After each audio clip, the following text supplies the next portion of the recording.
ಸುಳ್ಳು ಇಲ್ಲೋ ಅನ್ನೋ ಕ್ರಾಸ್ ವೆರಿಫಿಕೇಷನ್ ಮಾಡಲಾರ ಸ್ಟೇಟ್ಮೆಂಟ್ ಕೊಟ್ಬಿಟ್ರು. ಅದು ದೊಡ್ಡ ಗದ್ದಲ ನಡೆದ್ಬಿಟ್ಟದೆ ಇವತ್ತು.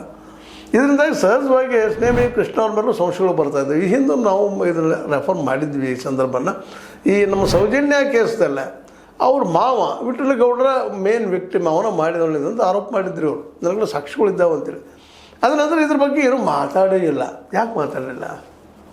ಯಾಕಂತಂದ್ರೆ ಸೌಜನ್ಯಾಳ ಮಾವ ನಿಜವಾಗಿಯೂ ಮಗಳ ವಯಸ್ಸಿನವಳು ಅವಳ ಮೇಲೆ ಇವನ ಮಾಡಿ ಕೊಲೆ ಮಾಡಿದ ಅನ್ನುವಂಥ ಆರೋಪ ಮಾಡಿದ್ರು ಅವರು. ಇಲ್ಲ ಒಂದು ವಿಡಿಯೋ ಬಂತು, ಅದು ನೋಡಿದ್ವಿ ನಾವು.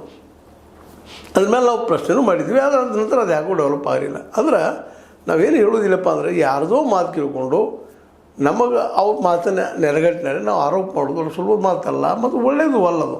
ಯಾಕಂದ್ರೆ ಸತ್ಯಂದ್ರೆ ಹೇಳಿ ಏನು ಪ್ರಶ್ನೆ ಇಲ್ಲ. ಯಾಕಂದ್ರೆ ಹೇಳಬೇಕು, ವಿಸಿಲ್ ಬ್ಲೋವರ್ ಬೇಕೇ ಬೇಕು. ಸತ್ಯ ಗೊತ್ತಾಗಬೇಕಾಗಿತ್ತಂದ್ರೆ ಆ ಕೆಲಸ ಮಾಡಲಿ. ಅವರು ಅದನ್ನು ಕೆಲಸ ಮಾಡ್ತಾಯಿದ್ದಾರೋ ಮತ್ತೇನು ಮಾಡ್ತಾಯಿದ್ದಾರೋ ಅವ್ರಿಗೆ ಬಿಟ್ಟಂಥ ವಿಷಯ. ಒಂದು ಸಮಾಜಕ್ಕೆ ಒಳ್ಳೆಯ ಕೆಲಸ ಮಾಡ್ತಾಯಿದ್ದಾರೆ ಅಂತ ಸಾಮಾನ್ಯ ನಂಬಿಕೆ ಅದ.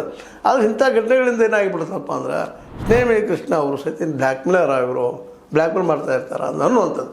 ಅದರಲ್ಲೂ ನಮ್ಮ ಸಿದ್ದರಾಮಯ್ಯನವರ ಬೆಂಬಲಿಗರು ಸಹಜದ. ನೋಡಪ್ಪ ಈ ಪಾಪ ಸುಮ್ಮನೆ ಶಾಲಿನಿ ರಜನೀಶ್ ಅವ್ರ ಹೆಸರು ಕೇಳಿಸಿದ್ರು ಮನುಷ್ಯ ಇವ ಅನ್ನುವಂಥ ಮಾತಾಗಿರ್ಬೋದು. ಹಿಂದಿನ ಇದು ಹೇಳಿದ್ದಿಲ್ಲ ಜಸ್ಟ್ ನಿಮಗೆ ಈ ಸೌಜನ್ಯ ಕೇಸ್ನಲ್ಲಿ ಮಾತಾಡಿದ್ದಾಗಿರ್ಬೋದು. ಇವೆಲ್ಲವೂ ಇವ್ರ ಬಗ್ಗೆ ಸಂಶಯಾಸ್ಪದ ವಿಚಾರಗಳು ಬರಲಿಕ್ಕೆ ಶುರು ಆಗಿಬಿಡ್ತಾವಂತ. ಇವತ್ತು ಭಾಳಷ್ಟು ಜನ ಈ ಇನ್ಫಾರ್ಮೇಷನ್ ಹಾಕಿದ್ದಲ್ಲ ತಮ್ಮ ಬದುಕನ್ನು ಕಟ್ಕೊಳ್ಳಿ ಏನು ತಪ್ಪಲ್ಲ. ಆದರೆ ಸುಳ್ಳು ಹೇಳಿ ಮತ್ತೊಂದು ಹೇಳಿ ಅಂತಲ್ಲ. ಅದಕ್ಕಿಂತಲೂ ಮುಖ್ಯವಾಗಿ ಯಾವುದಾದ್ರೂ ಉದ್ಯೋಗ ಮಾಡ್ಕೊಂಡು ಹೋಗೋದು ಭಾಳ ಯೋಗ್ಯವಾದ ವಿಷಯ. ಇರಲಿ, ಇವತ್ತು ಹೋರಾಟ ಮಾಡಿದ್ರು ಅಂತೇಳಿ ಇವತ್ತು ನಮಗೆ ಈ ಸಿದ್ದರಾಮಯ್ಯರ ನಾವು ಇಲ್ಲಿವರೆಗೆ ಸಿದ್ದರಾಮಯ್ಯರ ಬಗ್ಗೆ